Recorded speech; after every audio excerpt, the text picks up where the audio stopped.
Welcome, everyone, to Somewhere in Between. I'm your host, Naomi Loud, and today's topic is whimsy.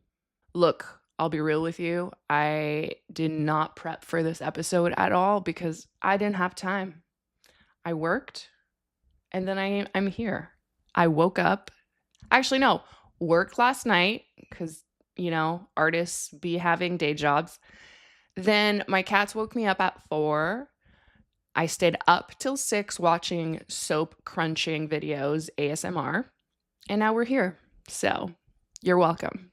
This episode is going to be whimsy all in itself because we're just going to see where it goes. We're just going to let go and let God, or how I like to say it, let go and let float.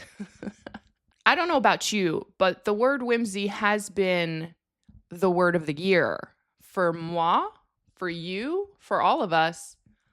And for those who are watching on YouTube, I'm even wearing a shirt that says full of rage and whimsy. That's just a shameless plug of my upcoming merch. No big deal, whatever. I'm always very interested in observing how something suddenly becomes a collective thing, I certainly am not the first to connect with the word whimsy. I think it's because, let's all be honest here, we're watching a lot of hopeless news, right? There's a lot of people in power right now who are making us feel powerless. And so the only thing that we can really do is find small joys in life. In French, we say joie de vivre. Or if you're from Quebec, you put all of those words all together and we say joie de vivre. It translates directly to the joy of living. And I find that whimsy is very much that, right? It's this search for joy that we all have, all humans have. But I find that is, like I said, extremely important, right? And I think that this quest for whimsy is directly tied to this fatigue we have for technology. Because, like, for example, I remember seeing this TikTok video and this person had turned her kitchen into a like late 90s kitchen where she bought this little portable DVD that you could put under your counter. She had this little tiny little TV that people used to have back then. I remember those. And I think she bought like Gilmore Girl DVDs, and that was her little kitchen. If that's not whimsical, what is, right? And so I think that not only are we seeking small pleasures, but we are also trying to literally go touch grass. We're trying to unplug from this fatigue. I've noticed, even like, speaking of technology fatigue, as someone that's been on the internet and has been a content creator for quite a long time now, there's this trend I've noticed that people are not commenting as much this year. Well, it's been about a year and a half, 2 years, where there's been this huge decline on people commenting. Even on viral videos, you'll see the ratio between likes, shares, and comments are huge. And I think that is directly linked to people being so fatigued that they only have the juice, they only have the energy to scroll and doom scroll, but they're barely commenting. And I'm a culprit of that. I don't remember, I barely ever comment ever. So I think that plus the news being horrible every day, constantly 24/7, has really made the whimsy comeback the theme of 2026. And honestly, I find that this whimsy comeback is just gratitude repackaged. Okay, being grateful for the small things have been a cornerstone of living in the present moment. Whimsy is just a it's a cuter way to say it. And I started saying that. I started seeking whimsy, fully knowing that it's just me looking for gratitude and really cementing myself into the present moment, because what it does is that it forces you to look at your surroundings and find joy, right? And so it prevents you from looking into the future or ruminating about the past, which is what causes anxiety, right? Let's talk about the practice of gratitude. It sounds fucking corny, right? Sorry, it does. Um, do I practice it? Yeah. Fuck yeah. Back this summer, I was having a really bad bout of depression and I could not get myself out of it. It was very circumstantial too. Like my life was not where I wanted it to be. And I was just really focused on everything that I could not control instead of like what I could control. And so I went into this like spiritual boot camp is what I called it, back in July. And the very first thing I forced myself to do, well, one was to meditate every morning, but second was to write 3 things down every day that brought me joy or that I was grateful for. And I would do it at night. Some people do it in the morning. I do it at night because it's more of an overview of the day. And the reason why I would do it also at night is because then during the day you're focused on finding those small things, right? You're focused on what am I grateful for, and it can be the smallest things, right? Sometimes I didn't have much to say, but I would just say grateful for my cats, grateful for this apartment, grateful for my husband. But then sometimes it was just like grateful that sometimes it would really make me touch on things that maybe I wouldn't really notice if I was too busy, being in my own head, like a beautiful breeze, because I live near the water, and I would walk near the river, and this summer breeze would hit my face, and I'd be like, yeah, I'm grateful for that. Fuck yeah. So that is literally living in the present moment. Am I right? That is whimsy. That's what's whimsical about it all. And then to add whimsy, okay, hear me out. To add whimsy, so that is seeking whimsy, that's being grateful. Okay. To add whimsy into your life is to make the mundane a little magical. Um, things that I do that adds whimsy to my life. Sometimes there's something about putting a vinyl on, and I don't tend to buy like new albums on vinyl. I tend to buy like dollar bins of vinyls, and it's like old. I don't even know what the hell it's going to sound like, but it's just going to be, cuz I do love old music. I love like 60s, 50s music. So anything that feels like it's going to fall into that genre, I buy. And then if I have to like do something mundane like clean my house, I put a vinyl on, and then it just makes it a little bit more whimsical. Sometimes it's quite literally just going for a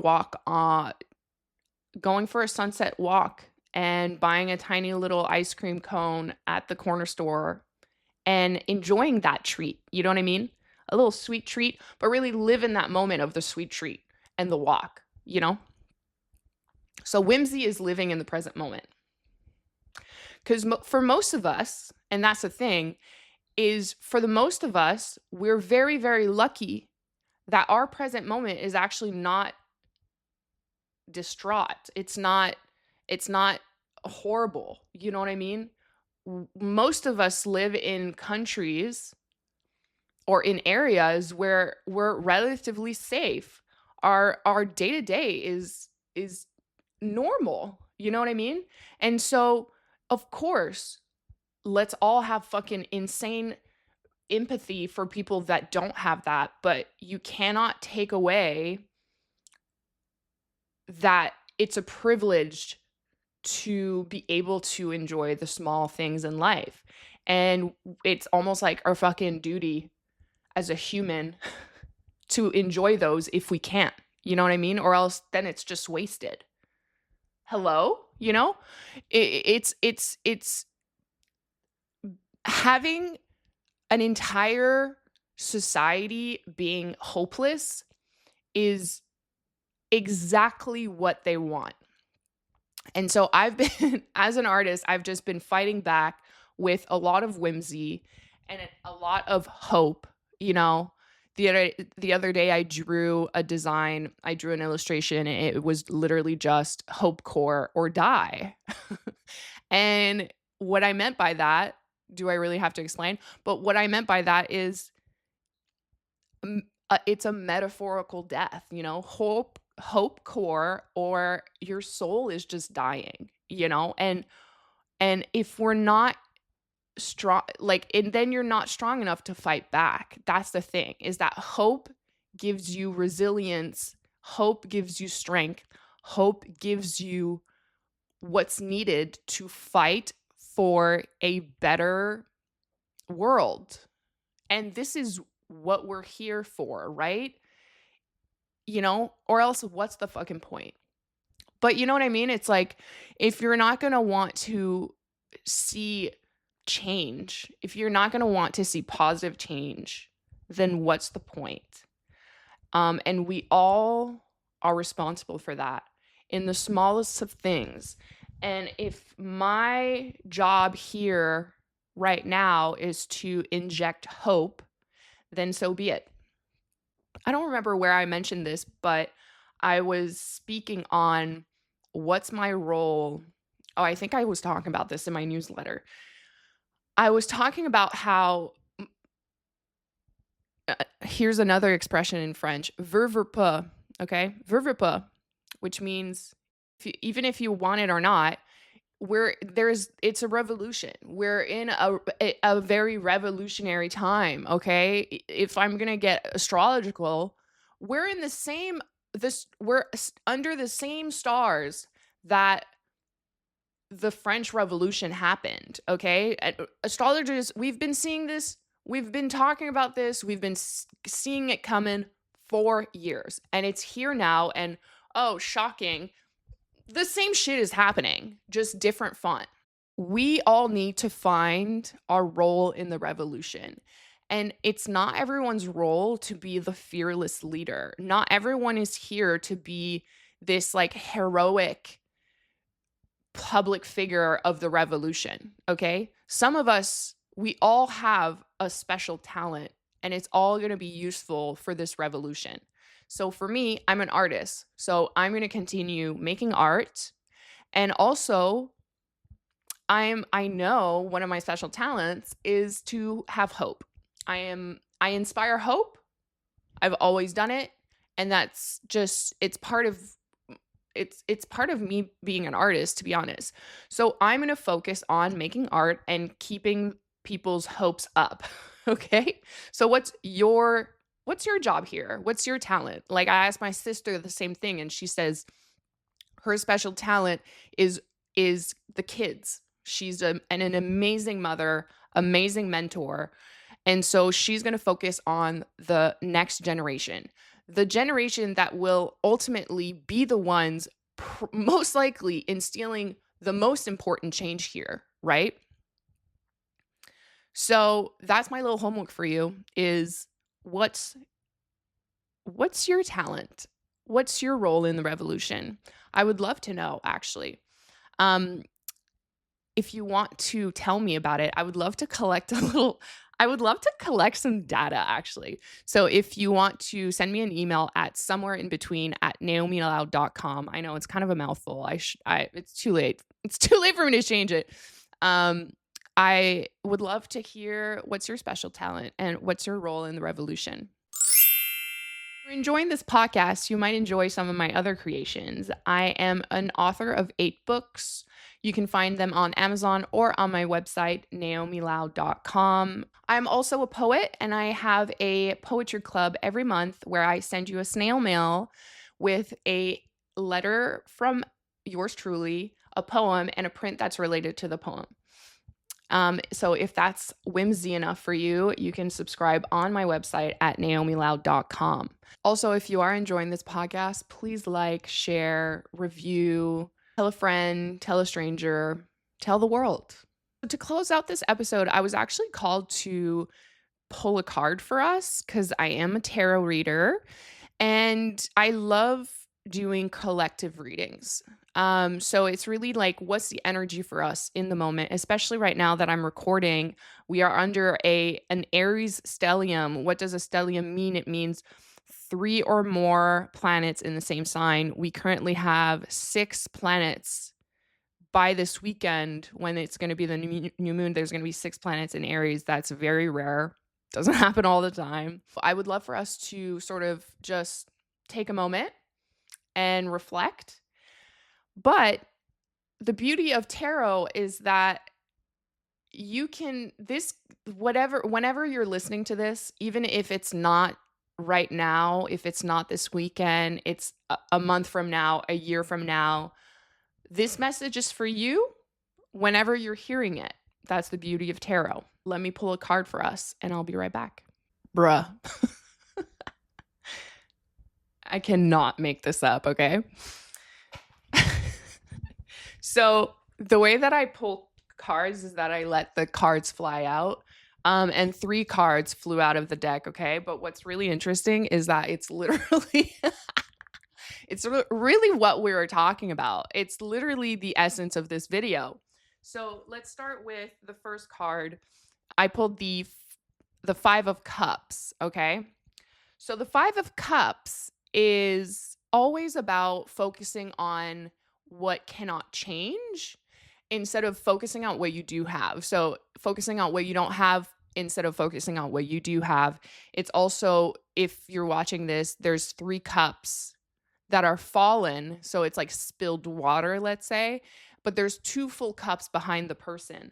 So they're focusing on the wrong thing, right? So it's quite literally how we were talking about how if we're focusing on the wrong things and we're not focusing on what we can change or focusing on the small joys or what full cups do you have in your life, then you're putting your energy in the wrong place, okay?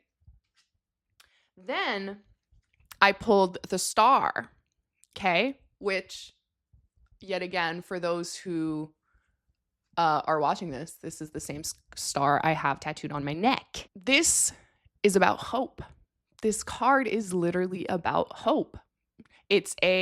Sometimes I like to call it like the wish upon a star card, right? However, you know what's even crazier?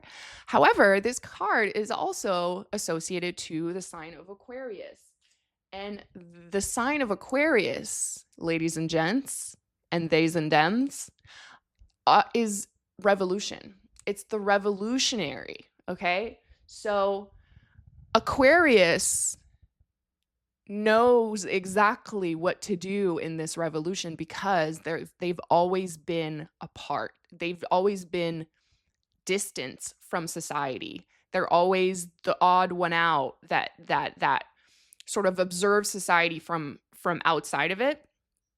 And usually it's easier to be revolutionary. It's easier to change the system when you're not actively involved in it, right? And then to finish off, we've got the 6 of Wands. The 6 of Wands is celebration. The 6 of Wands is victory, okay? So how insane and perfect are those 3 cards together, okay? It's really just asking us to shift our attention to something that we can change, things that we can control, aka our own life, aka our present moment, okay? Focus on hope, focus on action. Focus especially with if you are listening to this under all of this Aries energy, Aries wants you to act, right? So focus on things that you can change, what you can do, and it will all lead us to this kind of victory, right? And victory and celebration doesn't need to be this like huge thing, this huge hoopla, fanfare. It's really just saying you will find success if you stop fucking looking or focusing on the wrong things. Am I right? And so that about wraps it up for today. I'm wishing you a beautiful day full of whimsy, and I'll see you next time. Bye.